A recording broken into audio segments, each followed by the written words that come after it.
Yo, what's up guys? Welcome back to the channel. In today's tutorial, I'm going to show you guys how to request a replacement debit card in Lendingclub. Sometimes debit cards can get lost, stolen, or damaged. No worries, Lendingclub makes it simple to request a replacement. Here's how. First step is to open the Lendingclub mobile app or go to the Lendingclub's website.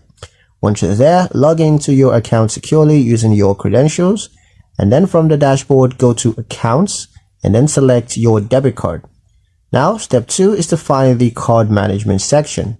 Look for card services or manage card, and once you're on it, you're going to tap replace card. Next is to choose the reason for replacement.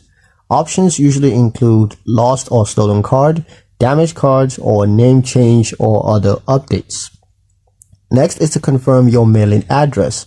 Now make sure your address is correct so that the new card reaches you. You can update it here if necessary. Next step is to submit the request. Now once confirmed, Lendingclub will mail you your new debit card. Delivery typically takes between 5 to 10 business days. The final step, activate your new card. Once received, just open the app again, go to card activation, and then enter the details and of course set your PIN.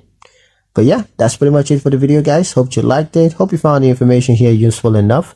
If you did, like, share, and subscribe for more helpful tutorials. Thank you guys for watching, and I'll see you in the next one.